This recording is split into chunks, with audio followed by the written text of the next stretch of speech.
महानदी में बन्या पानी प्रवाहित हेले एबे भी एभली गाँ रही कटक जिले में जो गाँ गुड़िक हो जाए बाह्य जगतर विच्छिन्न जहां दृष्टि रखी अनेक समय सेतु निर्माण पर दाबी हुई आसुला। एबे सेतु निर्माण कार्य कटक जिलार बांकी अंचल पाथपुर पंचायत कैमुंडी अन्यपटे उत्तर बांकीर 7 पंचायतर आदिवासी स्वार्थ को दृष्टि रखी सेतु निर्माण काम आरंभ होईछि, किंतु सेतु निर्माण कार्य मंथर गति रे चालुथिबा जोगु असंतोष प्रकाश करिसेंती अंचलवासी।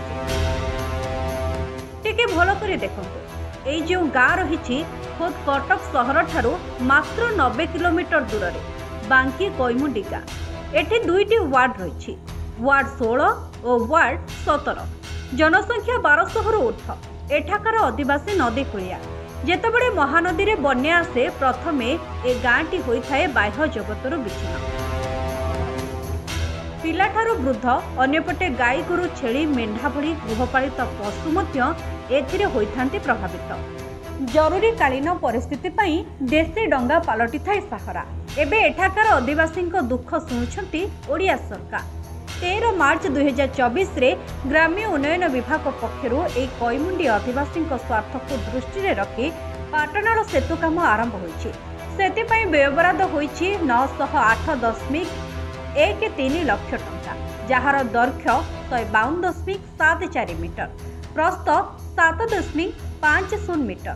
सेतु निर्माण काम आरंभ हेबा परे खुशी देखिबाकू मिलिछि ग्रामवासी मध्य। और सेमानकु दरकार पड़िबो नै बन्या आसिले देशी डंगार सहारा। आया बन्या बेले प्रचुर हैरान लोक गुड़ा बुड़ी बाड़ी गले डंगारे आउ गाई गोरु यातायात भी करें नहीं, बहुत असुविधा। सब प्राय जाओ आमर से जंगल करू रास्ता पर जो जंगल करू आम जाऊरी एवं आमर ब्रिज हो गले आम बहुत उपकृत आम हूँ। हाँ भारी खुशी ना ये ब्रिज हो गले आम यातायात टे कहीपर आते लोक प्राय हाराहारी आज्ञा आमर 2टा वार्ड। अच्छा बन्या बेले तो हैरान होगा कथा कि चलूल कौन कर किए पहरिकी जाए किए डंगा नाँरे जाए एमती पंचायत गोटे भोट दिए आर वर्ष लंच गोटे पड़ा लंच रू जोड़े 3टी लोक एक नहीं आसपारे आज्ञा ब्रिजटा कल महा सुविधा। ब्रिज काम आज्ञा भल चलती कौन चाहते शीघ्र हाँ शीघ्र हाँ चाहूँ कौन ब्रिज कौन कह लोक केमी असुविधा हम लोक असुविधा बहुत हमें पानी जिते नदी बढ़ी जाए चारिपट जाक पानी घेरे से रुहति जावासा को बहुत असुविधा हुए। ब्रिजटा हो गले आमको टे सुविधा हो। असुविधा सुविधार कौन यही डंगा फंगा देशी डंगा पकाती आउ भय भितर लोक जा आसा करपारती ना। मेडिकल को जावासा बहुत असुविधा हुए। ब्रिजटा हो गले आमको सुविधा हुए जावासा मेडिकल आ जुआटे जमी सुविधा असुविधा को जावासा को सुविधा हो। सेतु निर्माण काम तो आरंभ हो जाइछि, किंतु ताहा अधपंतरी अवस्था। सेपटे जो काम सेतुर चली कुआड़े अति मंथर गति चली बोली स्थानीय लोके अभियोग कर लोके असंतोष प्रकाश कर।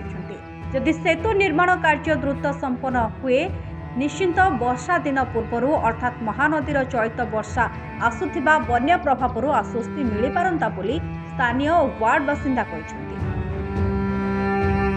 अन्यपटे सेतु निर्माण कार्यर आरंभ और शेष तारीख सूचना फलक रही 13/3/2024 सेतु निर्माण कार्य आरंभ एवं 12/9/2025 सेतु निर्माण कार्य एवं संपन्न। एटी लोकंक अभियोग जदि सेतु निर्माण कार्य एभली मंथर गति चले ताहा धार्य समय सरिब तो।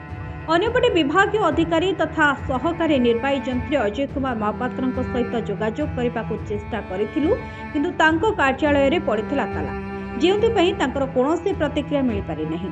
अन्यपटे विभागीय कनिष्ठ जंत्री प्रसन्न कुमार नंद फोन जोगे सूचना देइछंती धार्य समय अर्थात सेप्टेम्बर और अक्टोबर 2025 सुधा सेतु निर्माण कार्य संपन्न करा। आगु तो घाट जावाई घाट गोबर्ष पंचायत जोगाए गोबर्ष जोगाए लोक भारी असुविधा पड़ती। बर्तमान ब्रिजटा हेल्ले सुविधा हम लोक मैंने जावासा करेंगे जंगल को जापे काठ जाल आनीपारे कि बाहर दूर जाक बर्तमान बांकी बना बर्तमान सुविधा अच्छी रोड जाइब बजार घाट करें। बर्तमान कम चलती कम ए बंद अच्छी मस भावुँ वर्षा पूर्व सर वर्षा पूर्व सरीगले भल हाँ।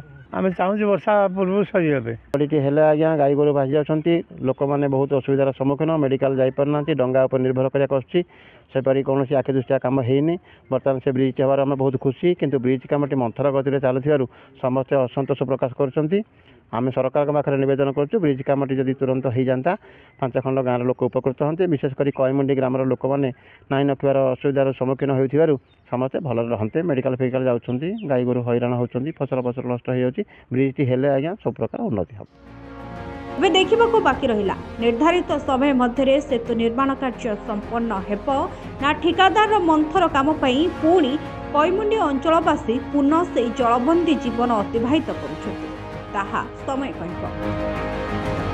କଟକ ଜିଲ୍ଲା ବାଙ୍କିରୁ ମନୋଜ କୁମାର ଦଳାଇଙ୍କ ରିପୋର୍ଟ ଚର୍ଚ୍ଚା ନ୍ୟୁଜ୍।